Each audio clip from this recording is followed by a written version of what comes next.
저희는 모든 차량을 다 부가세 포함으로 매입을 하고 있는데 팔 때도 포함으로 파니까요. 근데 그 세무사님께서는 별도로 받아라고 얘기를 하시면서 그게 더 세금 혜택에 유리하다라고 얘기를 해주시는데 맞는 말씀이죠. 근데 사실 저희 시장에서는 부가세를 별도로 매입을 하는 곳이 대한민국에 한 군데도 없거든요. 그렇다 보니 사실 정보에 오류가 있구나 생각을 했고 세무사님 중고차 거래는 잘하고 계십니까? 슬기로운 딜러 생활의 호영입니다. 저희 영상에 예전에 강경현 세무사라고 한번 나왔던 적이 있는데요. 제가 오늘 또 경현이한테 부탁한 게 하나 있어요. 제가 얼마 전에 유튜브를 보다 보니 법무법인 세무 어디에서 이제 차량 리스에 관한 것들을 세무사님이 소개를 해주는데 현재 중고차 시장에서 필드에서 뛰고 있는 제가 봤을 때는 조금 오류된 정보들이 있더라고요. 근데 세무사님들도 저런 오류된 정보를 알려줄 수 있구나라는 느낌이 들면서 그래도 내가 세무사님보다 당연히 세법은 잘 모르지만 중고차에 관한 세금이나 세법은 제가 좀 더 많이 알 수 있는 부분들이 있다고 생각을 해서 리스에 대해서 한번 찍어보려고 강경현 세무사님이랑 토킹도 좀 하고 Q&A 식으로 질문도 좀 하려고 세무사님 사무실을 찾아왔습니다. 예전에 포르쉐 사고 돈 많고 성공한 것처럼 얘기하더니 건물 펜트하우스 아니고 4층이네요. 저는 이 건물의 꼭대기층에 있을 줄 알았는데 4층에 위치해 있는 걸 확인했고 올라가서 인터뷰 한번 해보도록 하겠습니다. 가시죠. 4층 올라왔는데 여기 이제 세무회계 청년들이라고 해서 강경현 세무사님 여기 있네요. 사무실로 들어가서 인터뷰 마저 따보도록 할게요. 그리고 저희 신기하게 방금 전에 야외에서 촬영하고 왔는데 지금 비가 엄청 내리거든요. 제가 오늘 운이 좋은 것 같으니까 영상도 아마 잘 나올 것 같아요. 저녁 따라오십시오. 제가 오늘 여기 사무실 들어오면서 조금 또 왁작지껄하게 들어오려고 했는데 밖에서 직원분들이 너무 열심히 이제 일을 하고 계시니까 세무사 대표님 대표실에 들어와서 촬영하게 됐는데 너무 근엄해가지고 잘 장난을 못 치겠습니다. 세무사님 생각보다 회사가 되게 조용하고 근엄하고 그렇네요, 분위기가. 원래 그렇진 않은데 직원들이 오늘 일에 집중을 좀 하고 있다고 합니다. 세무사님 없으면 되게 해피한 회사 분위기일 것 같은데 오늘 계셔가지고 분위기가 안 좋거나 그런 거 아니에요? 아마 그렇겠죠. 아마 김용인 대표님도 원래 없으면 사무실 와작지껄 할 건데 있어서 그때 좀 분위기가 조용했던 것 같은데. PD님 저희 사무실에 제가 있어야 그렇죠. 일단 궁금한 게 법전 이게 뭐예요?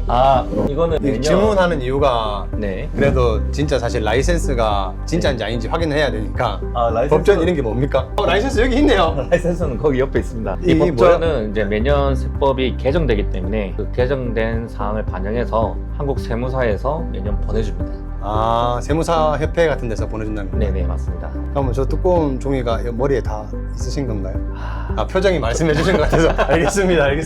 일단 제가 얼마 전에 유튜브 보면서 그 채널 명까지 사실 기억도 안 나고 얘기하기도 그렇지만 법무법인에서 유튜브 채널을 운영을 하더라고요. 근데 거기서 이제 자동차 세법에 대해서 세무사님이 얘기를 해주는데 사실 오류된 정보가 있었었거든요. 그래요? 네, 그래서 어떤 내용이죠? 세무사님들도 결국엔 필드에서 일을 하시는 게 아니니까 세법적으로만 생각하는 건 거지 필드에서 일어나는 일들을 다 적용시키지는 못하구나라는 생각이 들어서 이런 부분은 컨텐츠로 한번 찍어보면 좋겠다 싶어서 또 도움 요청을 했고요. 그때 그 내용이 뭐였냐면 차를 판매할 때 고객분이 매매 상사에다가 부가세를 별도로 받아 내라고 얘기를 해주시더라고요, 그 세무사님께서. 근데 사실 저희 기장을 맡고 계시잖아요. 네네. 근데 저희는 모든 차량을 다 부가세 포함으로 매입을 하고 있는데 팔 때도 포함으로 파니까요. 근데 그 세무사님께서는 별도로 받아라고 얘기를 하시면서 그게 더 세금 혜택에 유리하다라고 얘기를 해주시는데 맞는 말씀이죠. 근데 사실 저희 시장에서는 부가세를 별도로 매입을 하는 곳이 대한민국에 한 군데도 없거든요. 그렇다 보니 사실 정보에 오류가 있구나 생각을 했고 세무사님 에어컨 잠시만요. 에어컨 좋은 거 쓰셔야 되는 거야. 돈 많이 버신다면서요. 저기 물 빼는 거라서 어차피 이 내용 안 들어갈 건죠. 이 내용 들어가야 되지. 내가 설명 지금 다 똑같이 하라면 못 하겠는데. 네네.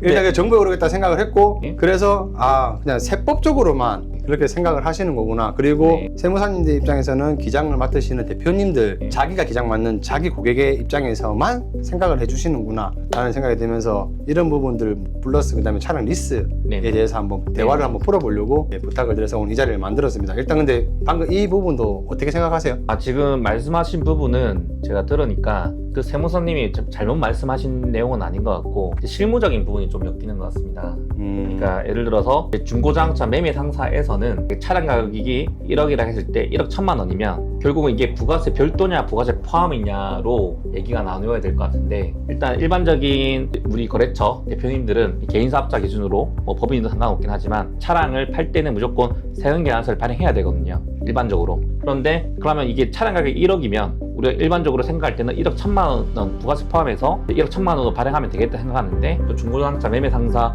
대표님들께서는 부가세 포함해서 1억이다 라고 생각할 수 있기 때문에 이제 그 부분에 대한 어떤 생각 견해 차이가 좀 있지 않나, 또 실무적인 차이가 있지 않나, 그렇게 생각이 듭니다. 예, 맞아요. 그러니까 저도 그 말을 듣자마자 결국에는 실무에서는 부가세 별도로 매입을 할 수가 없는 구조인데, 어쨌든 그 세무사님은 자기의 고객을 위해서 별도로 판매를 해라, 그래야지 나중에 부가세 내는 거에 대해서 먼저 절세를 하고 시작할 수 있다 라고 알려주시는 것 같더라고요. 근데 저희는 부가세 포함으로 차를 샀다가 다시 부가세 포함으로 판매를 할 수밖에 없는 구조적인 요소를 갖고 있기 때문에 사실 부가세 포함으로 다 매입을 해서, 아까 얘기했던 실무에서 필드에서 뛰지 않으면 결국에는 세무사님들도 그 부분에 대해서는 모르실 수 있겠구나 라는 생각이 들면서, 그렇다면은 중고차를 사고 팔고 하는 과정에서 이 세법들이 저희 시청자분들한테 좀 정보 전달을 잘 해드리면 좋겠다 싶긴 했었거든요. 일단 첫 번째, 고객님들이 잘못 알고 계시는 것 중에 하나가 리스 차량만 경비 처리가 된다라고 사실 알고 계시는 고객님들이 많아요. 사실 아니지 않습니까? 그죠? 이 부분은 어쨌든 모든 형태, 뭐 일시불 내지 할부, 그다음에 리스, 렌트, 크게 세 가지를 얘기하잖아요. 근데 이 세 가지 다 경비 처리가 됩니다. 맞죠? 제가 알기로도 사실 방금 얘기하셨던 현금, 할부, 리스, 렌트 전부 다 경비 처리가 되는 걸로 알고 있고, 또 이제 여기 리스에서도 사실 운용 리스, 금융 리스로도 나눠서 5가지가 전부 다 경비 처리가 되긴 하거든요. 네, 맞습니다. 근데 이제 여기서 하나 아셔야 되는 게, 경비 처리를 차주께서 했으면 팔 때 당연히 저희한테 세금계산서를 발행해 주셔야 되는 거잖아요.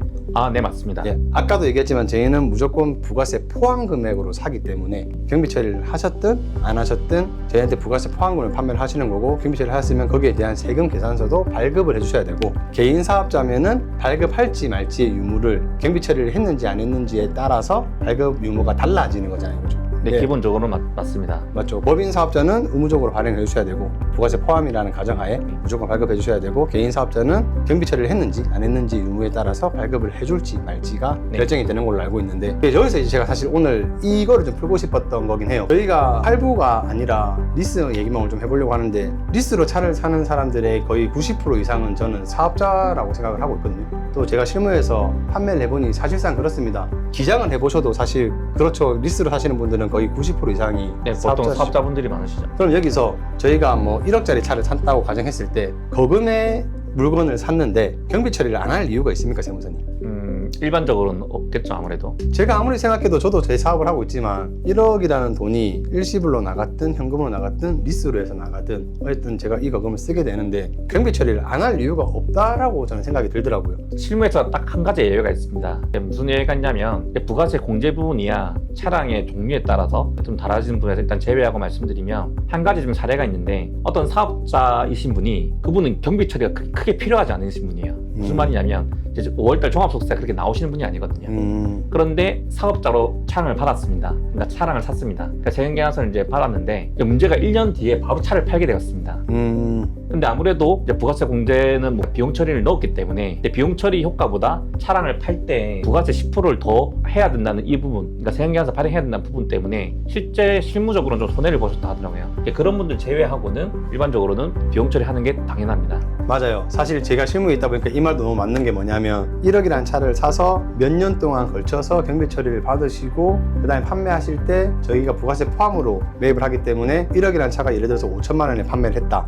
그러면 부가세 포함으로 5천만 원에 판매를 하게 됐을 때 나중에 부가세 기간에 이 고객님은 500만 원이라는 부가세를 내게 되지 않습니까? 네, 그렇죠. 몇 년에 걸쳐서 경비 처리를 받으신 게 더 유리한 건지, 안 그러면 나중에 이걸 부가세를 내는 게 더 자기한테 손해인 건지 한번 저울질을 해보긴 해야 된다고 생각을 하거든요. 근데 아까 세무사님이 얘기한 대로 거금의 차를 샀든 뭐 적당한 금액대의 차를 샀든 1년만 경비 처리를 하고 파시면서 사실 부가세를 내게 되는 경우, 언뜻 생각해봐도 사실 부가세를 내시는 게 더 손해인 경우가 많더라고요. 그래서 맞아요. 세무사님 말도 들어보니까 결국에는 차를 바꾸는 시기가 빠를수록 경비 처리를 안 하시는 게 유리할 수도 있다 이 말씀이시잖아요, 맞죠? 이제 결론은 제 입장에서 봤을 때는 결국 5월달 종합소득세가 실제로 개인 사업자 분들 중에 많으신 분도 있고 또 적으신 분도 있는데 제 고객의 사례 같은 경우에는 차량을 굳이 경비 처리 안 해도 세금이 이렇게 많지 않으신 사업자였거든요. 그런 분들은 아무래도 부가세만큼 손해를 봤다고 생각하시기 때문에 그렇습니다. 그런데 하나 짚고 넘어갈 게 있습니다. 예. 이게 제가 좀 실무적이라는 표현을 했는데 아까 김호영 대표님께서 말씀하신 부분 중에서 김호영입니다.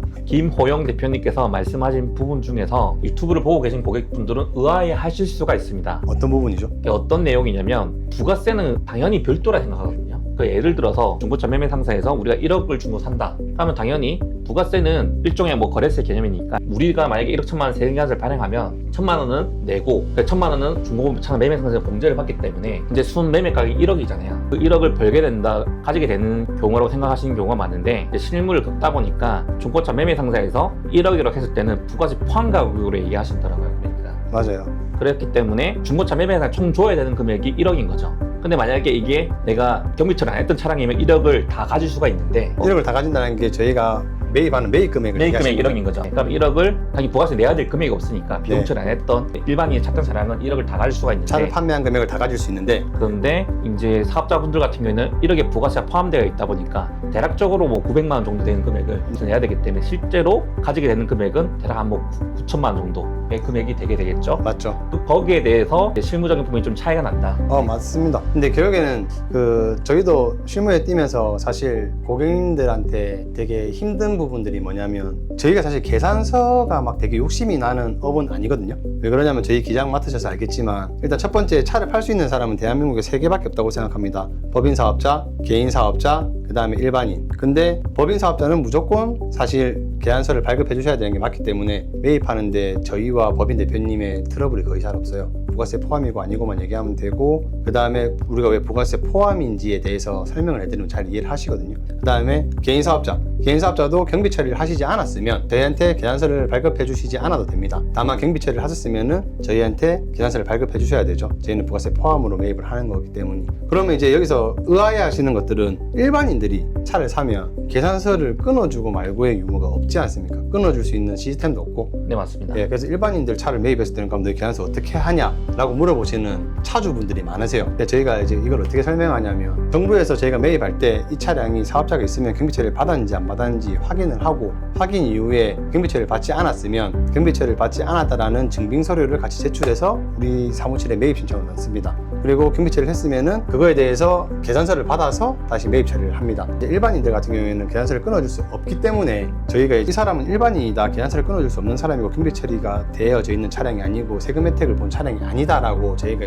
신고를 하면 저희는 그만큼 부가세 공제를 받거든요. 그러니까는 뭐 1억에 사서 1억 1천에 팔아가지고 1천만 원이 벌어졌다라는 단순 계산을 했을 때도 저희는 1천만 원에 대한 부가세 100만 원을 내야 되는데 근데 계산서가 없는 일반인 차를 샀을 때는 1천만 원이라는 이 세금을 공제를 받기 때문에 사실 저희는 계산서가 들어오고 말고는 크게 중요하진 않아요. 저희는 증빙 서류가 있냐 없냐 진짜 실제로 경비 처리를 받았냐 안 받았냐만 중요한 업이다 보니 그래서 이제 이런 부분들을 설명하면 결국에는 다 이해하시고 하고 이제 다 부가세 포함이 맞구나 라고 하고 이제 끊어주시긴 하거든요. 그래가지고 사실 실무에서도 이제 이런 스트레스가 굉장히 많긴 해요. 말이 조금 돌아왔는데 사실 제가 이제 얘기하고 싶었던 건 결국 운용 리스입니다. 그래서 경비 처리를 안 할 이유가 있냐? 여기서 아까 전에 그렇게 뭐 단기간으로 차를 타고 팔았을 때 세금 공제를 받는 것보다 나중에 내야 될 부가세가 더 많은 차량이라 하면 고가 차량이 될 수도 있겠죠. 그렇다 하면 사실은 경비 처리를 안 받는 게 유리할 수 있다고 생각을 합니다. 다만 정상적으로 뭐 4년, 5년 이렇게 타는 차량에 대해서 경비 처리를 쭉 받고 그거에 대해서 경비 처리를 안 할 이유가 저는 없다라고 생각이 들거든요. 네, 맞습니다. 거기서 그럼 경비 처리를 당연히 받아야 되는 게 맞는데 나중에 내야 되는 세금이 부가세죠. 좀 아까우니 고민하시는 분들한테 저는 리스가 괜찮은 상품이라고 생각을 해서 오늘 세무사님한테 리스 얘기 좀 하자고 했던 게 금융 리스는 결국에는 금융사에서 저희한테 계산서 발급을 안 해주거든요. 매입할 때. 근데 운용 리스는 결국에는 차주가 아닌 금융사에서 저희한테 계산서 발행을 해주는 시스템입니다. 그래서 그럼 리스를 하면 간단하게만 생각했을 때 경비 처리도 다 받을 수 있고 판매할 때 계산서도 결국에는 차주가 아닌 금융사에서 매매 상사에 발급해주는 시스템이 될 수 있으니 이게 더 유리할 것 같다라는 생각이 들었던 건 거죠. 네.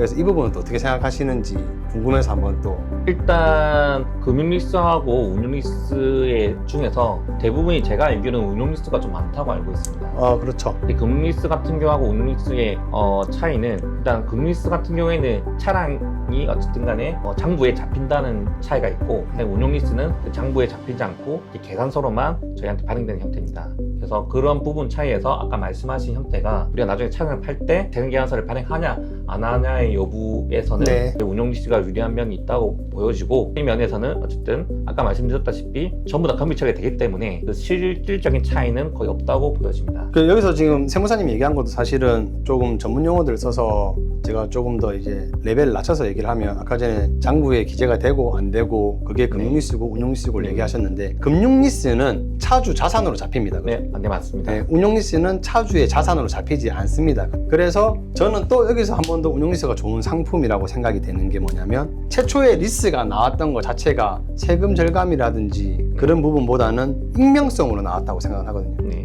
자기 명의로 차를 사고 싶지 않은 사람, 그 다음에 자기 재산으로 잡히고 싶지 않은 사람. 예를 들어서 부동산처럼 가치가 올라가는 자산이면 무조건 자기 명의로 사고 싶었겠죠. 근데 결국엔 중고차 같은 경우에는 내려가는 가치의 자산이다 보니 자기 명의로 갖고 싶지 않았다라는 생각에서 자기 명의로 갖고 싶지 않은 이 부분 두 가지를 종합해서 나온 상품이 리스가 아닌가라는 생각을 저는 제 혼자 생각이 내피셜이에요. 그렇게 하게 됐고 그래서 이제 이렇게 생각하다 보면 내 명의로 안 가져도 되고 내 자산으로 안 잡혀도 되는데 어차피 내려가는 자산이니 그래서 잘 타고 나중에 잘 팔면 되는데 잘 탔다는 가정하에 잘 팔 때 경비 처리도 받고 세금 계산서도 신경 안 써도 되는 상품이니 저는 운용리스가 되게 유리할 수 있겠다라는 생각이 요즘에 사실 이 업을 하면서 많이 들고 있거든요. 아, 네네. 근데 사실 결국에는 중고차 매매 상사를 운영하는 딜러들 입장에서 그다음에 대표들 입장에서 그렇게 생각이 되는 건지 진짜 어쨌든 이렇게 세법 공부하시고 하는 세무사님들 입장에서도 저랑 동등한 생각을 같은 생각을 하시는 건지 그게 궁금해서 사실 전화로 물어봐도 되는데 재밌잖아요. 시청자분들도 좋은 정보를 얻을 수 있고 하니 그래서 한번 물어보려고 했는데 세무사님들 역시나 운용리스가 좀 더 유리할 수 있는 부분이 딱 단정 지을 수는 없지만은 있을 수 있다라고 얘기하시는 거잖아요. 그죠?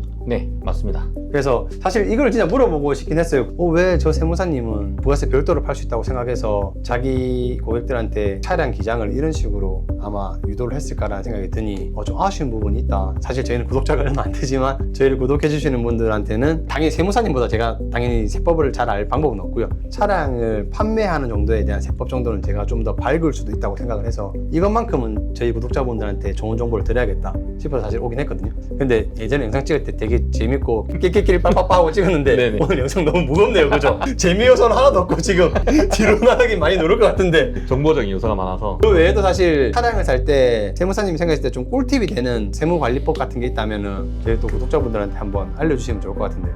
사실 꿀팁은까지는 없는 것 같고 사실 이제 그거는 제가 유튜브를 저도 많이 보는데 추세를 한번 좀 말씀드리면 또 이것도 실무적 입장에서 최근에 어쨌든 간에 국세청의 기조가 세금을 징수하는 걸로 좀 많이 바뀐 것 같습니다. 그래서 요새 현장 분위기가 어떻냐면 대표님들은 아시겠지만 해외 사무실에서 얘기는 들었을 거예요. 차량 운행할 때마다 차량 운행일지를 적어야 된다 라는 말을 쓰면 많이 들었을 겁니다. 근데 실제 현장에서는 그걸 작성하시는 대표님들이 많이 없었고 경비 처리하는 차량을 얘기하시는 거죠? 네 맞습니다. 아, 예. 그러니까 회사에 등록된 차량은 차량 운행일지를 적어야 되고 그리고 그것을 이제 대표님한테 많이 안내드려도 실제로 그렇게 하시는 대표님들이 상대적으로 많이 없었습니다. 그리고 국세청에서 사실 요청하는 경우가 거의 없었거든요. 그런데 최근 들어서 차량 운행일지를 제출하라는 요구가 서서히 나오고 있습니다. 그렇기 때문에 특히 고가의 차량일수록 차량 운행일지에 이제부터는 점차적으로 신경을 써야 하지 않나 개인적으로 생각합니다.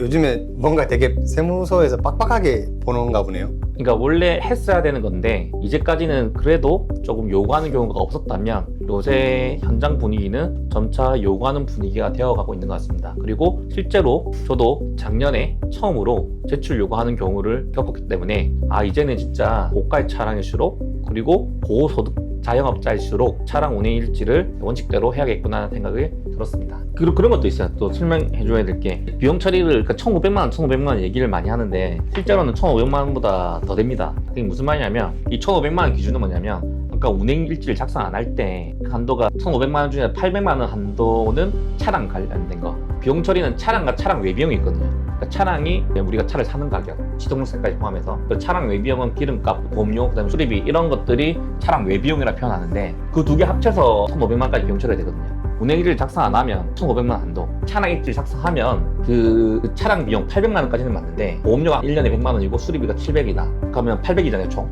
그러면 이 중에서 한 100만 원 비용 처리 되냐 안 되냐. 그러니까 운행일지를 쓰면 그 100만 원이 100% 비용 처리가 되고 그 다음에 운행일지를 안 쓰면 그 100만 원이 비용 처리가 안 되고 뭐 이런 좀 차이가 있어요. 그래서 정확히 1,500만 원만 비용 처리된다는 건 아니고 1,500원 이상 되지만 그건 운행일지에 따라 다르다.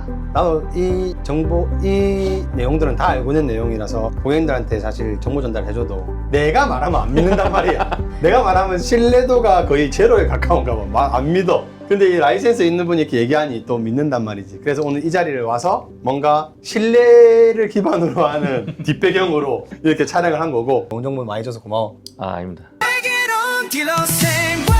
근데 매번 사석 자리에서도 많이 느끼는데 늘 편법이나 꿀팁보다는 FM을 좋아하시는 세무사님이라서 맞추는데 작성하면 좋은데 세무소의 기조가 그렇게 바뀌었다고 하니 사실 그 부분도 중요한 꿀팁이 될 수는 있을 것 같아요. 왜냐하면 어쨌든 경영을 하는 입장에서 바쁘다는 핑계로 사실 해야 될 걸 안 하다가 나중에 손해보는 부분들이 생길 수 있으니 요즘에 세무서에 대한 기조라든지 애티튜드를 미리 알려주시고 대비를 시켜주는 것도 사실 좋은 꿀팁이고 정보라고 생각하기 때문에 정보 감사하고요. 또 다른 꿀팁은 없습니까? 항상 거래처 대표님들이 좀 많이 물어보시는 게 뭐 할부가 나요, 리스가 나요, 렌트가 나요 물어보는데 아까 제가 초반에 말씀드렸던 것처럼 사실 차량마다 조건들이 다르잖아요. 아 맞죠. 할부라면 이자율이 다를 수 있고 예를 들어서 렌트 조건이 다를 거고 리스 조건이 다를 거고 근데 제가 봤을 때 모든 조건이 똑같다는 전자에는 그러니까 단순 할부도 나가는 게 100만 원 월 할부금이 그 다음에 리스도 100만 원 렌트도 100만 원이라면 그리고 다른 조건 다 똑같다 그렇게 전제를 했을 때는 세법적으로는 렌트가 좀 더 유리하긴 합니다. 비용 처리 면에서는. 실무적으로는 대표님이 봤을 때 유리한 조건으로 하시라. 현재 나의 상황에 맞는 할부, 리스, 렌트의 각 장단점을 비교해보고 비용 처리는 그 다음으로 생각하자는 게 제가 저희 거래처 대표님한테 말씀드리는 내용입니다. 아 사실 이 말도 너무 맞는 것 같은 게 사실 제가 뭐 똑똑하거나 그래 세법에 밝은 사람은 아닌데 자동차 세법만큼은 제가 잘 알아야 되는 직업이다 보니 지금 귀에 쏙쏙 박혀 들어오거든요. 근데 결국엔 아까 전에 모든 전제 조건이 같다라는 가정하에 렌트가 가장 유리할 수 있다고 했는데 결국엔 그럴 수가 없는 게 똑같은 E클래스를 산다고 가정했을 때 렌트로 사는 것과 운용리스로 사는 것과 금융리스로 사는 것과 할부로 사는 것이 금리도 다르고 조건들도 다 다를 수 있기 때문에 일단 처음에 이게 다 같다는 가정이 힘들 것 같고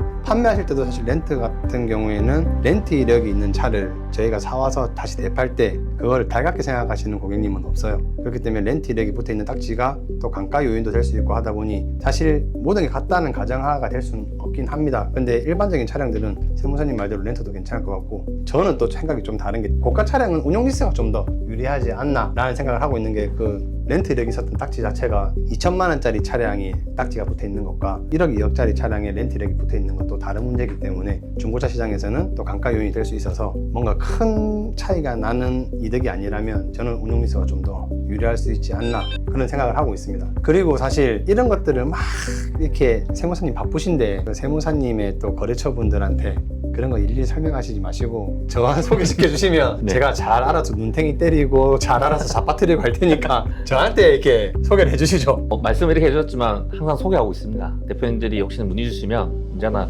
제가 부산에서 믿을 만한 대표님이 있다고 안내드리고 있습니다. 2번 물어봤어요. 2번. 좀 사실 더 많이 물어봐줄 수 있잖아요. 제가 따로 홍보를 하도록 하겠습니다. 감사합니다. 약속 지키셔야 돼요. 지금 169명이 보고 계시거든요. 약속 지키셔야 됩니다. 안 그래도 연말에 거래처 대표님들 상대로 무료 세무 세미나를 열려고 하고 있는데 제가 초청해서 협찬을 좀 받도록 하겠습니다. 갑자기요? 초청까지 좋았는데 무슨 협찬까지 받으시려고 하시는 거예요? 하고 이제 중고차도 설명 좀 하시고요.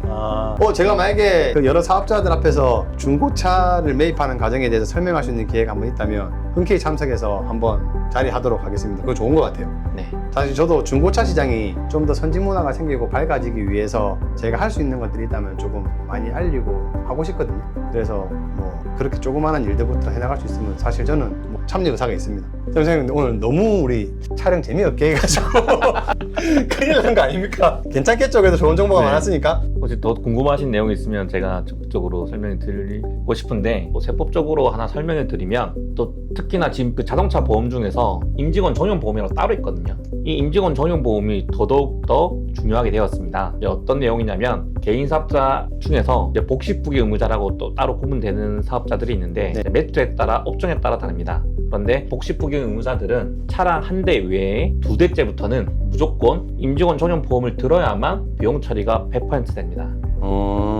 그래서 이제 차량이 2대다. 2대다 내가 비용 처리를 하고 싶다 했을 때는 첫 번째 보험은 그냥 개인 보험 원래 하시는 것처럼 이제 보험을 드시면 되고, 두 번째 보험부터는 임직원 전용 보험. 그러니까 임직원 전용 보험이라 하는 거는 제 가족들은 타면 보험 처리가 안 된다는 의미입니다.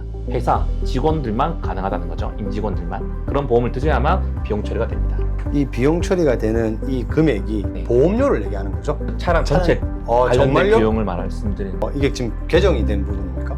이거는 예전부터 개정이 되었습니다. 근데 아직 홍보가 잘 안 돼서 지금 많은 사업자분들이 잘 모르고 있는 내용이라 한 번 더 언급을 드립니다. 역시 세무사님은 달라요. 제가 모르는 게 있고 방금 이렇게 얘기해 주시니까는 그런 게 있었구나 싶고 저도 많이 배우고 가는 자리라서 좋은 것 같고, 일단 사실 자동차를 얘기하고 세법을 얘기하면 지금 고작 운용리스 하나 했을 뿐인데 금융리스, 렌트, 활부, 현금으로 사는 것까지 장단점을 다 얘기하려면 사실 쭉 하고 1시간짜리 영상도 찍을 자신은 있는데 네, 맞습니다.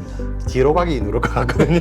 우리 이 영상이 네. 뭔가 조금 인기가 있으면 다시 한 번 더 촬영하는 걸로 해서 그 다음에 금융리스를 하든 렌트를 하든 이렇게 한번 다뤄보는 건 어떨까요? 네, 좋습니다. 약속하셨어요? 제 영상이 조회수가 많이 나올지 안 나올지 아직 미지수지만 많이 나오면 한 번 더 출연해서 운용리스를 제외한 다른 금융상품에 대해서 얘기를 하는 걸로 그렇게 하도록 하겠습니다. 자리 해주셔서 너무 감사하고 매번 바쁘신 일정 속에 제 부탁도 늘 들어주셔서 감사하고, 이번에 제가 진짜 꼭 저녁 한번 사도록 하겠습니다. 네, 알겠습니다. 네, 감사합니다. 저희 예전에 했던 거 있잖아요. 그 카메라 보고 마무리할 때 네네. 뭐 했었는지 기억나시죠? 네, 구독, 좋아요, 알림 설정. 조금 더 밝고 쾌활하게 그렇게 한번 해주시면 좋을 것 같습니다. 네. 똑바로 앉아서 이제 네. 저는 가만히 있을 테니 마무리 한번 부탁드리겠습니다. 사람들이 진짜 구독 누르고 싶게끔 그렇게 해주셔야 돼요. 알겠죠? 네, 구독, 좋아요, 부탁드립니다 해야죠. 카톤모터스 구독, 좋아요. 슬기로운 딜러 생활입니다. 구독과 좋아요 반말이니까 부탁드립니다까지 해야 되는 거예요. 네, 네, 구독, 좋아요 부탁드립니다. 감사합니다.